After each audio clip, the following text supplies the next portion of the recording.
Hello friends, welcome back Spain news channel. எனக்கு இந்த வீடியோவில் பார்த்தீங்கன்னு வச்சுக்கோங்களேன், மிக முக்கியமான ஒரு ஆன்மீக எச்சரிக்கையான விஷயத்தை தான் இப்போ நாம் இந்த வீடியோவில் பார்க்க போகிறோம்.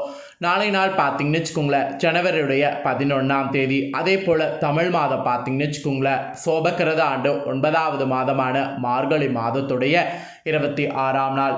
அதே போல் நாளை நாள் கிழமை பார்த்தீங்கன்னு வச்சுக்கோங்களேன், வியாழக்கிழமை. நாளை நாள் வரக்கூடிய இந்த வியாழக்கிழமை சாதாரணமாக வரக்கூடிய வியாழக்கிழமை கிடையாது. மிகவும் மகிமை வாய்ந்த ஒரு வியாழக்கிழமை என்று சொல்லலாம்.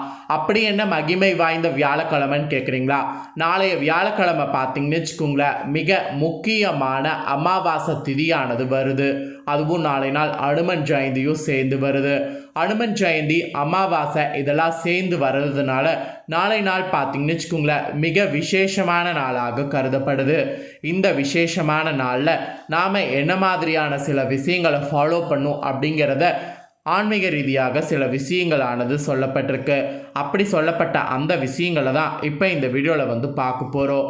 வீடியோ ரொம்பவே யூஸ்ஃபுல்லாகவும் ரொம்பவே இன்ட்ரெஸ்டாகவும் இருக்கும். ஸோ வீடியோ பார்த்துட்டு இருக்கிறவங்க ஒவ்வொருவருமே வீடியோவை ஸ்கிப் பண்ணாமல் பாருங்கள். பொதுவாக அமாவாசைங்கிறது முன்னோர் வழிபாடு செய்யறதுக்கு உகந்த நாள் அப்படின்னு நம்மளுக்கு தெரியும். முன்னோர் வழிபாடு செய்யும்போது நாம் சில தவறுகளையும் செய்துடுறோம். அந்த மாதிரி தவறுகள் செய்கிறதுனால தான் முன்னோர் வழிபாடு செய்ததுக்கான பலன் கிடைக்காம இருக்குது. நிறைய பேருக்கு நான் முன்னோர் வழிபாடு செய்ய சொல்கிறப்ப முன்னோர் வழிபாடு செய்துட்டு இந்த சில தவறுகளையும் செய்துடுறீங்க.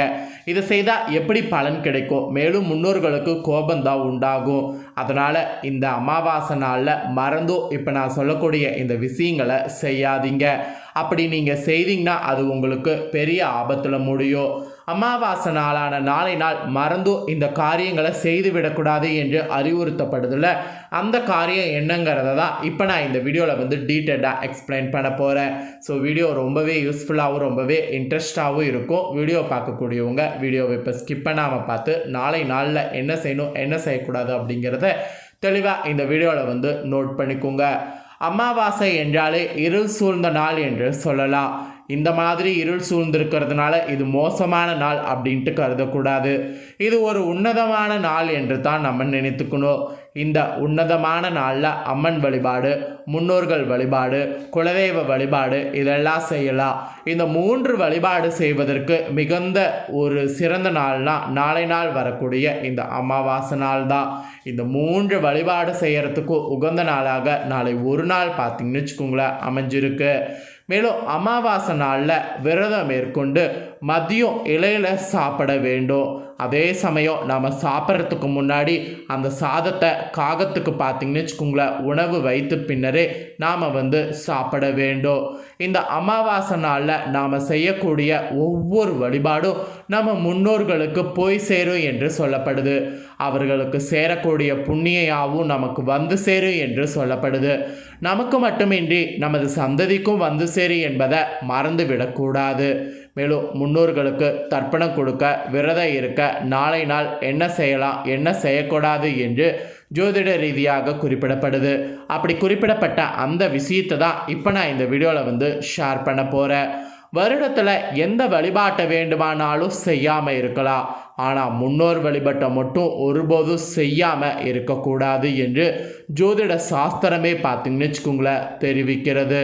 அதே போல் மதுர்காரனாகிய சந்திரனும் பிதுர்காரனாகிய சூரியனும் ஒன்றாக இணையக்கூடிய காலம்தான் இந்த அமாவாசை.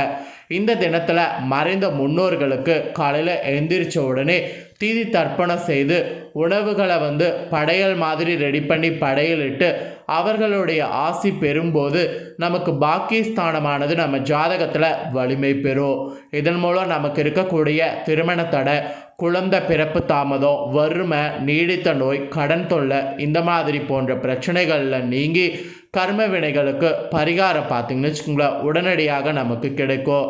அதாவது இந்த பரிகாரம் நம்ம முன்னோர்களை நினைத்து செய்யும்போது இந்த அமாவாசை நாளில் நமக்கு இந்த மாதிரியாக இருக்கக்கூடிய ப்ராப்ளங்கள் எல்லாமே சரியாகும். அதே போல் நம்ம பித்ருக்கள் சக்தி நிறைந்தவர்களாக இருக்கிறாங்க.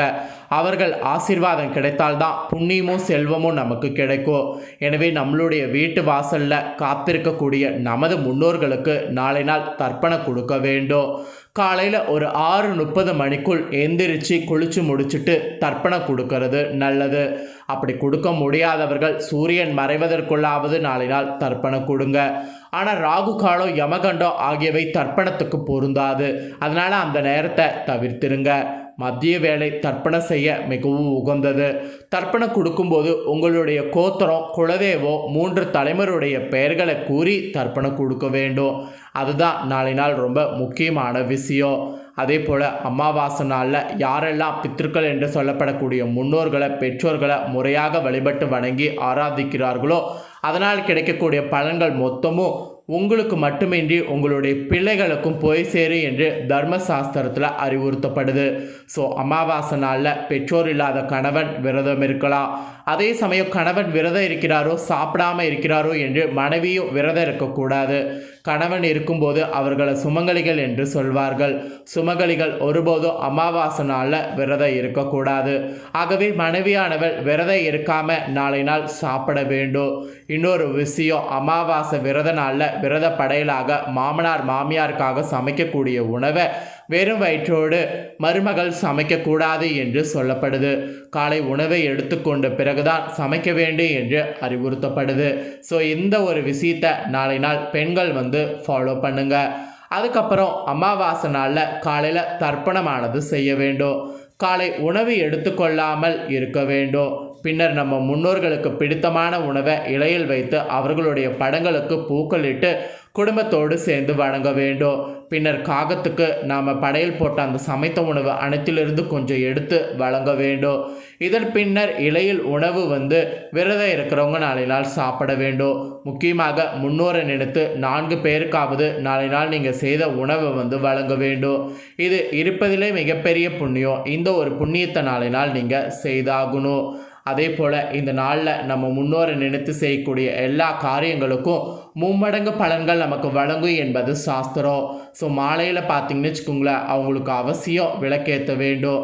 பின்னர் குடும்பத்தினர் ஒன்று சேர்ந்து நம்ம முன்னோர்களையும் இறைவனையும் நமஸ்கரிக்க வேண்டும்.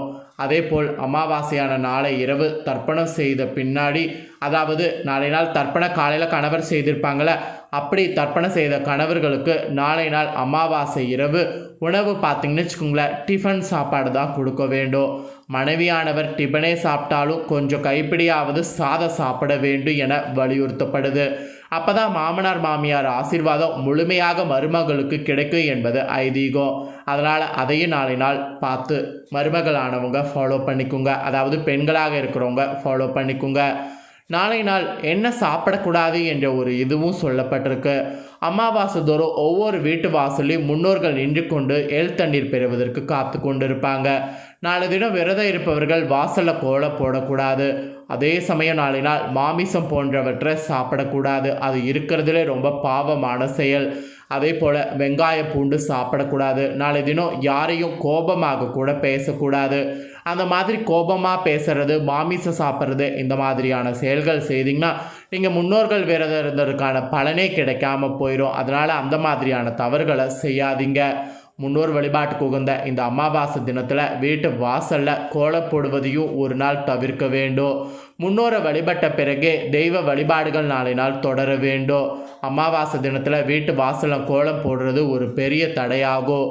கோலங்கள் தெய்வ வழிபாட்டுக்கு உரிவே என்பதோடு மகிழ்ச்சியின் வெளிப்பாடாகவும் இருக்குது. எனவே முன்னோர்களை இழந்து அவர்கள் பிரிவால் வாடும் போது நம்ம திதி தான் கொடுக்குறோம். அதனால் கோலம் போடக்கூடாது. அமாவாசை தினங்களில் கோலம் போடுவதை தவிர்க்க வேண்டும். நாளை நாள் அதை பார்த்துக்குங்க. அமாவாசை வழிபாட்டில் காகத்துக்கு முக்கியத்துவம் நாளை நாள் அளிக்கப்படணும். காகத்துக்கு சாதம் வைத்து அது சாப்பிட்ட பின்னரே அனைவரும் நாம் அதை நாள் சாப்பிட்ணும். அதாவது வீட்டில் சமைத்து படையல் போட்ட அந்த உணவை சாப்பிட்ணும். சனீஸ்வர பகவானின் வாகனமாக இருக்கக்கூடிய காகம் யமலோகத்தின் வாசலில் இருப்பதாகவும் அது யமனின் தூதுவன் எனவும் கூறப்படுது. காகத்துக்கு சாதம் வைத்தால் யமலோகத்தில் வாழக்கூடிய நமது முன்னோர்கள் அமைதியடைந்து நமக்கு ஆசி வழங்குவார்கள் என்று சாஸ்திரத்தில் கூறப்படுது. காகம் சாதத்தை எடுக்காவிட்டால் முன்னோர்களுக்கு ஏதோ மனக்குறை இருப்பதாக கருதுவது ஒரு ஐதீகம். அதனால் காகம் சாப்பாடு எடுக்கிற மாதிரி பார்த்து வைங்க. அதாவது கரெக்டாக காகம் சாப்பிட்ற மாதிரி சுத்தமான சாப்பாடாக வைங்க. மொத்தத்தில் நாளை நாள் என்ன செய்யணும், என்ன செய்யக்கூடாது அப்படிங்கிறத எல்லாம் இப்போ இந்த வீடியோவில் ஷேர் பண்ணிட்டேன். ஷேர் பண்ணதை ஒவ்வொருவரும் தெரிஞ்சிருப்பீங்க. தெரிஞ்சுக்கிறதுக்கேற்ப நாளை நாள் நடந்து பயனடைங்க. இந்த வீடியோவை நீங்கள் பார்த்தது போல் உங்கள் ஃப்ரெண்ட்ஸ் ஃபேமிலியில் இருக்கவங்க பார்த்து அவங்களும் பயனடையணும்னு நினச்சிங்கன்னா வீடியோ லைக் பண்ணி உங்கள் ஃப்ரெண்ட்ஸ் ஃபேமிலிக்கு ஷேர் பண்ணுங்கள். உங்கள் ஃப்ரெண்ட்ஸ் ஃபேமிலியில் இருக்கிறவங்களும் நாளை நாள் என்ன செய்யணும் அப்படிங்கிறத எல்லாம் இந்த வீடியோ மூலிமா தெரிஞ்சு இந்த விஷயங்கள்லாம் ஃபாலோ பண்ணிட்டோம். மேலும் இதே போல் புதிய அப்டேட்டான நிறைய வீடியோ நம்ம சேனலில் போடப்படும். அதை எல்லாத்தையுமே உடனுக்குடனே தெரிந்து கொள்ள மறக்காமல் நம்ம சேனலை சப்ஸ்கிரைப் பண்ணி பெல் பண்ண ப்ரெஸ் பண்ணுங்கள்.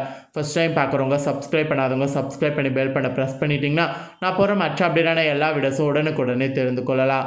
ஸோ மறக்காமல் சப்ஸ்கிரைப் பண்ணி பெல் பண்ண ப்ரெஸ் பண்ணுங்கள். சுவாரஸ்யமாக இதே போல் வேறொரு புதிய அப்டேட்டான தகவல்களோடு இன்னொரு புதிய வீடியோவில் வந்து உங்களை சந்திக்கிறேன். நன்றி, வணக்கம்.